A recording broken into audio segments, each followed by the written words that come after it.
செம்மறி ஒன்று உண்டு ஜனாதிபதியினுடைய மேடையில் என்று சொல்லுது உணவு உறையுள் வீடு என்று.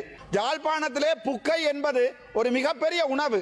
ஜனாதிபதி அவர்கள் யாழ்ப்பாணத்துக்கு வந்து புக்கை உடுத்து விட்டு போயிருக்கிறார். என்னை அரெஸ்ட் பண்ணுவதற்கு பாத்ரூமில் இருக்கும் போது தேடிக்கொண்டு வந்து அரெஸ்ட் பண்ணினாங்க. இதுதான் இவர்களுடைய அரசாங்கம். வெட்கம்.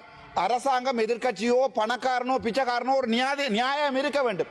ஒரு நபரை தெரிவு செய்வதற்கு அடிப்படை தகுதி ஆண்டு 3, ஆண்டு 4, ஆண்டு 5 இதில் ஏதாவது ஒன்றை கொண்டு வரணும். ஏனென்றால் உணவு உடை உறையுள் அடிப்படை தேவை. ஆண்டோண்டு பிள்ளைக்கு தெரியும் சபாநாயகர் அவர்களே, ஆண்டோண்டு பிள்ளைக்கும் பிள்ளை என்னமா அடிப்படை தேவை உணவு உடை உறையுள். ஒரு செம்மறி ஒன்று உண்டு ஜனாதிபதியினுடைய மேடையில் என்று சொல்லுது உணவு உறையுள் வீடு. இந்த செம்மறி மாதிரியான பாராளுமன்ற உறுப்பினர்களை யாழ்ப்பாணத்தில் வச்சிருக்கின்ற என்பிபி கட்சிக்கு நான் சொல்ல விரும்புகிறேன். தயவு செய்து ஆண்டு 3, ஆண்டு 2 படித்த மாணவர்களையாவது உங்களோட கட்சியில் சேர்த்துக் கொள்ளுங்க. வெக்கம். ஒரு உணவு உடை உறையுள் இதை கூட செல்ல தெரியாத என்பிபி உறுப்பினர்களை வச்சுக்கொண்டு வடக்கு மாகாணத்தில் அண்மையில் ஜனாதிபதி வந்து புக்கை சாப்பிட்டு விட்டு போயிருக்கிறார். இந்த புக்கை தொடர்பாக சில விடயங்களை நான் சொல்லணும்.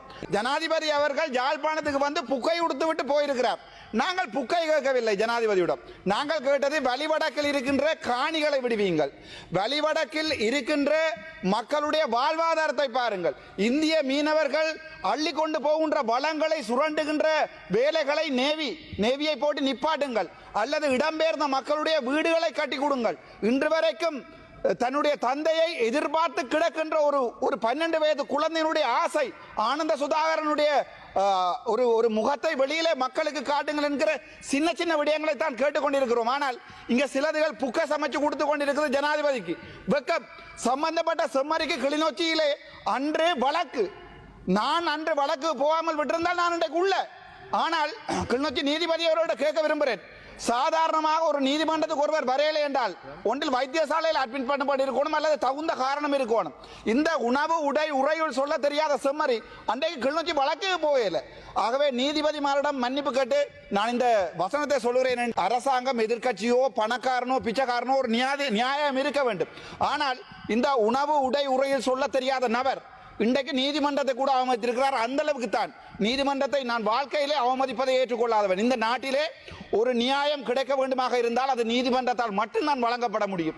எந்த ஒரு நீதிபதிக்கும் நாங்கள் கொடுக்கின்ற மரியாதை இந்த நாட்டிலே இருக்கின்ற கடைசி எங்களுடைய உரிமைக்குரிய மரியாதை. இந்த சம்பந்தப்பட்ட செம்மறி அன்று ஒரு விதானியாருக்கு அடித்து விட்டு, இப்ப நான் ஒரு விதானியாருக்கு அடித்திருந்தா ஜோதிச்சு பாருங்கள் சபாநாயகர் அவர்களை என்ன நடந்திருக்கும் என்று என்னுடைய கால்களை கையெல்லாம் பிடுங்கி இருப்பாங்க. இப்ப ஆனால் சம்பந்தப்பட்ட செம்மறி விதானியாருக்கு அடித்து விட்டு பாராளுமன்றத்தில் சுற்றி திரிகிறார்.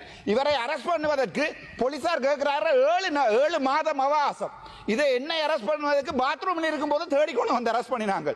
இதுதான் இவர்களுடைய அரசாங்கம். வெட்கம்.